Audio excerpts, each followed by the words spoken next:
Hey, everybody, welcome to another edition of Golf Business Live. I'm your host, Michael Williams, bringing you all that is interesting, all that is useful in the world of golf. It's getting towards the end of the year, the calendar year anyway, for some of us and many of us. The golf year never ends. It's just one big perpetual thing that goes on and on and on and on. But as we get towards the end of the calendar year, there's a lot to look back at, a lot of highs, a lot of challenges met, and a lot of challenges still to be faced.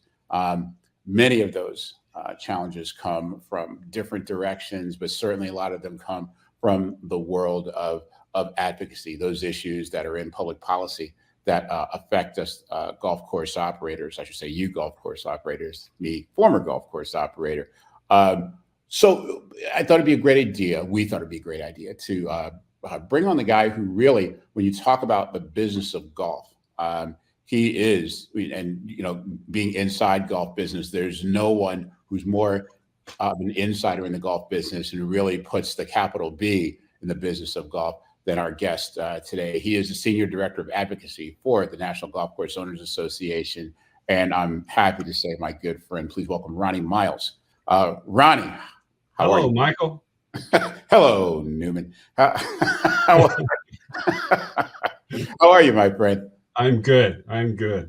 Good. I'm glad to hear it. Well, let's get to it because we could do this one, as a mini series, but we only have a few minutes. So let's go ahead and just talk a little bit about the year 2024. As you look back on the year in review, is there an issue or two that stands out in your mind where either an issue that raised its head that was new, or someplace where we made an existing issue where we made great progress? Yeah, I obviously, legislative wise, it was a year that not a whole lot happened in Washington. There was a lot of talk and activity, but at the end of the day, we didn't see a whole lot of quality bills passed.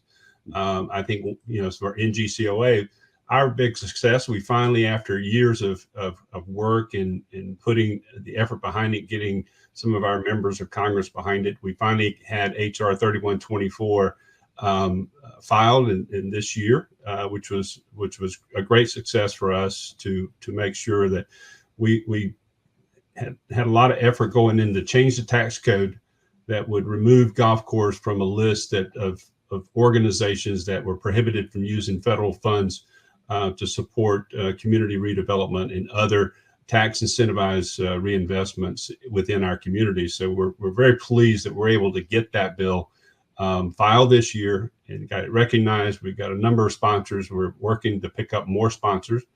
But as we know, this year, when this legislative year ends, we will begin to have to start over the process next year to get that same bill refiled and responsored. And we already started working on that. So come January, we hope to have 3124, a new version of 3124 resubmitted and get our sponsors lined up to have it ready to go. And other than that, we have been working on a number of other things that trying to the tax bill. That's probably the only thing left this fiscal year, this calendar year, if you will, that Congress will have in front of them when they return after the election, is to get some type of appropriation bills passed. So there are some things in that, such as the Tax Code and Jobs Acts of 2017 is set to expire in 2025. So there's work to get that restarted and to get that in the appropriations bill going forward to try to get it reactivated so it doesn't expire, extended. And for us, for our golf course owners and operators, that's really about the business tax deduction and their depreciation, acceleration of their depreciation. So again, we're hopeful that we'll see some movement as they work through the appropriations when they return in November. But and it's anyone's guess what comes out of the events in November. Could we see another CR into 2025? I think there's a high probability of that, but we'll have to wait and see. But probably the regulatory is probably the thing that's really had the greatest impact on our industry. First, it became as the independent contractor rule was created quite a challenge for many of our owners, operators, and their employees. And of course, the latest is the Department of Labor's overtime rule. So the overtime rule is as you know, and many of our audience knows, came in two phases. The first phase was effective July 1, which increased the minimum wage for exempt employees from up to $35,688 a year. Excuse me, from $35,688 up to $43,888.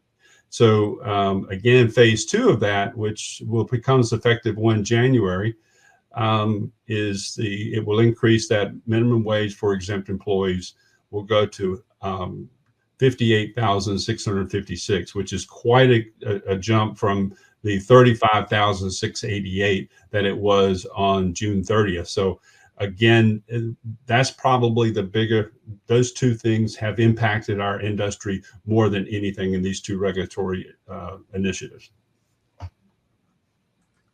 And just give some details on some practical examples of how golf course owners and operators get impacted by these rule changes and law changes. Well, I mean, obviously on the independent contractor rule, it's more about they're teaching professionals, the individuals who are instructors, whether or not they're employees or whether or not they're contractors.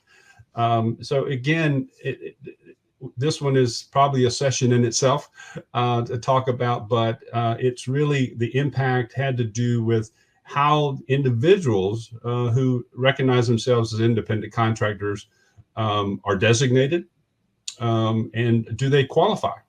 Otherwise, they should be employees. So again, a lot of our owners operators had to make decisions. Many of our owners took their independent contractors and brought them in as employees. Others have worked with the instructor to make sure that they are structured in a way that's compliant with the federal law. So again, I think the market has settled down in that space. So I keep my fingers crossed that no one getting caught, found in violation of that rule, because it's very expensive should you find that you're in violation of the independent contractor rule. So again, and that burden lies on the employer, not the contractor. Independent contractor may think they're an independent contractor, but the employer may find when they get audited that the Department of Labor determines that is not an independent contractor, and thus they will come back on the employer for all back pay and any other fees that accompany that. So again, and in terms of the overtime rule, it's straight up, you have, as an owner operator, you've got to make a decision: is this employee exempt or non-exempt? And so again, you have two factors here. One, you have cost in terms of increase in pay, and second, you have morale. You have an employee who's been with you and they've been exempt, and they have that luxury and flexibility to kind of carry about their business where they're needed in the workplace, they'll be there. When they have some flex time, they can get away and do some personal things. Again, this changes the dynamics of that. So the morale we have within our workforce may change as a result of this. If they've been having that as an exempt employee, that flexibility, perhaps as they come in as employee, you got to track their work schedule. You got to track their hours worked and pay them for any hours over 40.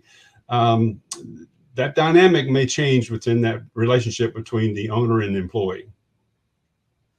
This is all fascinating stuff. And, you're talking about a lot of federal law here in this case. And as you can see from my background, I'm here at the Washington, D.C., my hometown, which is where my studio is typically. I'm in which is the headquarters of federal law. I'm in the headquarters of the National Golf Course Owners Association now.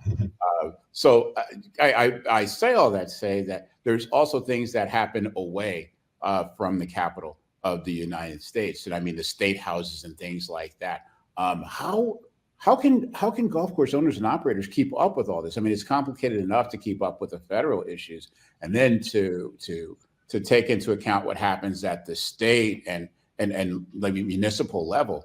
I mean, there's so much that's going. How do you keep up with it, and how do you keep golf course owners and operators abreast of what all that's going on?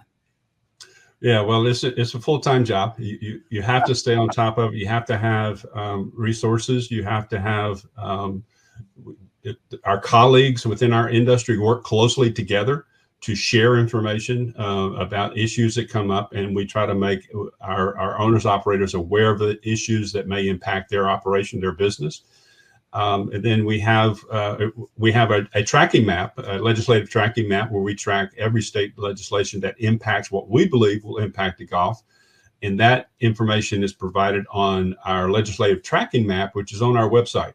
So at any time, a member can go to the website, click on that map, click on their state, take a look at a bill and see what the latest movement on that bill is, who's sponsoring it, or perhaps who's not sponsoring it, and may encourage them to reach out to their local representative at their state level to engage and to see if they can't make a difference by informing that legislator the impact this bill will have on their business, be it positive or negative. Gotcha. Again, like you say, it's a full-time, at least one full-time job to keep up with those things. And you can say, as the members will attest, you're doing a stellar job at keeping yourself educated and keeping them updated on what's going on. One of the things that's definitely in the news is the hurricanes, the storm systems that came through in the last couple of months. I'm old enough to remember when Katrina came through and wrecked a bunch of golf courses, and that's where all that language came from about businesses that should be exempt from federal repair. A lot of businesses of ill repute, and somehow golf courses were lumped in there, which created the necessity for or the realization that there was it was time to lobby Congress and change people's minds about what golf is and what it does, in our economy. All that being said, we have all these storms that move through that have affected courses from Augusta National to the local municipal courses. How are golf course owners dealing with that? And is there help out there at the federal, state level for golf course owners to repair and recover from these catastrophic storms? Yeah, great question. And the answer simply, golf was impacted tremendously by both Helene and so we've been in communication. We've sent out communications to the golf courses that were affected by Milton and Helene to collect information from the owner operators, how they were impacted, and if they need assistance, what type of assistance they need. That outreach went to every county who was in that disaster, designated disaster area. So again, those just went out a week or so ago. As you and our listeners may know, up in the western North Carolina, there's a lot of those golf courses. Golf is not at the top of the mind there. So they're still dealing with a lot of personal life issues. But as they begin to get back to the workplace and start looking at the rebuild, we want them to know, and we've sent out this communication, let them know that we're here. We have members who have identified. We have a member who's already donated some equipment to standing by for anyone who might need it. So again, not only do we call and ask for who needs assistance, but also we had sent out a call to our community asking who has and who's willing to assist and what can you provide. So again, there's still calls coming in. We've talked about six different golf courses at this time, trying to see how we can help them. And there's two basic types. One is your municipal and your what we call our nonprofit golf courses. They're eligible for FEMA for support, whereas those who are privately owned golf courses, they are not. And unfortunately, they have to rely on either the Small Business Association for low interest loans, much like we found with the COVID. There are programs there that can help them get back on operations. They have small level loans that can help them very fast, quick loans that can up to $50,000 to give them some cash flow to help them open the doors again. So again, these are some of the programs that we try to help communicate with them how to apply. And if they have problems applying, we work through SBA. We have some of our own contacts with SBA who can also intervene and help our owners if they need assistance. So again, depends on whether you're a nonprofit or you're a privately owned golf course. One of the things that's important to understand, and a lot of our when we talk about our what we call our SIN list bill, this bill does not provide for the publicly owned golf courses to have access to FEMA. It only allows our golf course owners and operators to participate in tax incentivized redevelopment following major disasters, much like you talked about Katrina in New Orleans. You're right. That was the genesis of this issue. And so they came in with community block grants following Katrina to rebuild the area of Louisiana and Mississippi. Golf was not allowed to participate in those incentive programs to rebuild their property. So we're hoping this bill, getting it passed, will enable our community to participate in those types of programs. It's long overdue. I could just say there's so much you can say, but we'll just say that it's long overdue. And a lot of good people have been putting a lot of good work into convincing the right people to do that. It just, it's very much of a moving target. So again, kudos to those who have the patience and the stamina, to stick with it and get the right thing done. So being a bit of a policy wonk myself, I had a question, a little bit of an esoteric thing about green grass golf versus what we're now calling entertainment golf. So we have green grass. Obviously, we know there's courses that are outdoors, that sort of thing, and are much affected by storms. But again, the entertainment golf, much of it outdoor, and we'll say Top Golf. We have a bunch of simulator places that are up and running too, more every day. My question is, do the entertainment golf courses, are they faced with the same legislative constrict that green grass golfers are, or are they federally under some other designation that would allow them to take advantage of FEMA and other types of programs? Well, yeah, I can't answer that. It's a great question. A lot of it depends on how their business is structured. What is their NGCOA code they fall under? Because all of the federal programs, the federal funded programs, identify what support you're entitled to based on your NGCOA code. So I am unsure of what their specific NGCOA code. If they're under golf, and then yes, they would be impacted. But if they're under restaurant, it would be different. So again, just depends on how they're organized and what NGCOA code they would fall under. And the reason I asked that question is because, again, I've seen a lot of creative things done in Washington to try to get in and around and through those certain obstacles. And I can imagine some golf course operator listing themselves as a restaurant with, green grass golf as an amenity, to do something like that. But that's, as you say, that's a discussion for another day.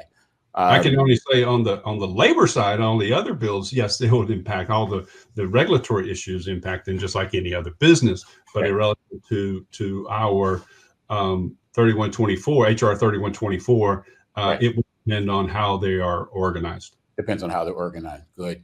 And what struck me about this whole conversation, Ronnie, is the level of benefit that you bring to members. And I think that you've even escalated and created an even higher level of service for a particular set of members. And I believe it's called Champion Circle. If you want to talk about that a little bit before we go. Absolutely. And I appreciate you for bringing this up, because the Champion Circle was started this past year. It kicked off last year at Golf Business Conference, and Jay kicked it off. It is a program where individual and businesses have an opportunity to contribute to NGCOA to further development our advocacy, further improve our advocacy efforts. Obviously, the advocacy program is broad. We talk about all types of issues, but at the end of the day, we have programs like our participation and our work with allied associations through the AGIC, the American Golf Industry Coalition, the Waters Coalition, the NFIB. So many of these organizations that we are engaged with as an advocacy, we work with their advocacy program with their lobby teams. So by having these types of programs in place, these affiliations with these partnering organizations, we have multiple of different types of lobby teams working on issues, and many of those issues are alike issues, and we have a lot of in common, more so than not in common. But in addition to that, part of the program, the Champions program, has what is we've identified as a legal fund. So a portion of the contributions that come into the Champion Circle go to support this legal fund. Right now, we are in the process of we have submitted our third amicus brief in a case for New York for the Cazenovia Golf Club. We are still waiting. The court has not had their final hearing yet, but this is the state's highest court was being heard, and we're hopeful that a positive decision will come out as we received at the lower level court. It was found that the case that we were arguing was sound, and we won that level. So again, the plaintiff appealed it and is now at the state's highest court. So again, the Champion Circle has allowed us to make sure that we're able to help golf course owners and operators when these legal issues come up, that if they impact our industry, that's when we need to step forward and help out. And the other, working right now, hopefully we're trying to see about how we can create and administer a disaster fund program within the Champion Circle, but that's still in development. A lot to work on there is how do we manage that. But so the Champion Circle has enabled us to make sure that we're able to continue this work, and we're not having to cut corners to get things done. And if we need to have legal help, the funding is there to take that decision. We don't have to wait until we have, in the past, we kind of passed the hat to get things done. If we had special needs, we joined the U.S. Travel Association. We got a board seat with the U.S. Travel Association. This was a result of individual members stepping up and contributing to that initiative. Now that falls under the Champion Circle. So we have sustainment. We're able to keep that seat on the board so that we can make sure that golf has a place in the U.S. travel agenda. Right. Because there's so many places where golf touches other businesses, other enterprises, multi-billion-dollar businesses. And it's so important to, as you put it, have a seat at the table. Ronnie, I got to say, thank you, for all your hard work. It is a special thing that you do. And, as we look into 2025 and what's coming down the pike, I can just only quote the words of the great Tiny Tim and Christmas Carol and say, God bless us, everyone. And hopefully I do have one thing to add. I would like to leave our audience with a little update. National Golf Day 2025. We've got the date. The dates have been finalized. They will be April 29th through May 1st. So we welcome all of our members and any interested golf industry member to join us in Washington, D.C. as we take our issues to the hill. Well, I'll be there again. It's in my hometown, so do drop in. If you're in town, and drop in for dinner. We'd love to have you. Again, Ronnie, thanks so much for your hard work. Thanks so much for coming on this show, and we got to talk more often and get the word out there about what's been done and what still needs to be done. So get ready for 2025. We're going to be talking a lot more, my friend. All right, Michael. Thank you so much. You got it. Thank you. It's Ronnie Miles, Senior Director of Advocacy for the National Golf Course Owners Association. Again, sitting here in the headquarters, it gives you a sense of the value of membership. If there's any doubt about the value of that membership, where that membership goes, participation in Championship Circle, is it worth it? Do we really need to do that? And the absolute answer is yes. The amount of information, the amount of expertise, I can tell you that Ronnie is bringing would cost tens of thousands, if not hundreds of thousands of dollars with a Washington-based consultant. It is the bargain of the century. And again, just highlights the value of membership for the National Golf Course Owners Association. And that's just one aspect of it. Okay. Really do some special things around here, and I'm pleased to be a part of it. And I'm pleased to be talking to you. That is, in fact, the end of the show for this episode. I want to thank again Ronnie Miles for coming and joining us, and I want to thank you for watching and listening.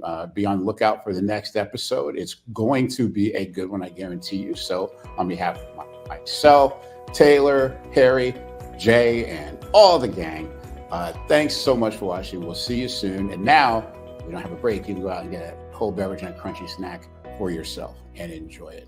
I'm Michael Williams. See you next time. Golf Business Live.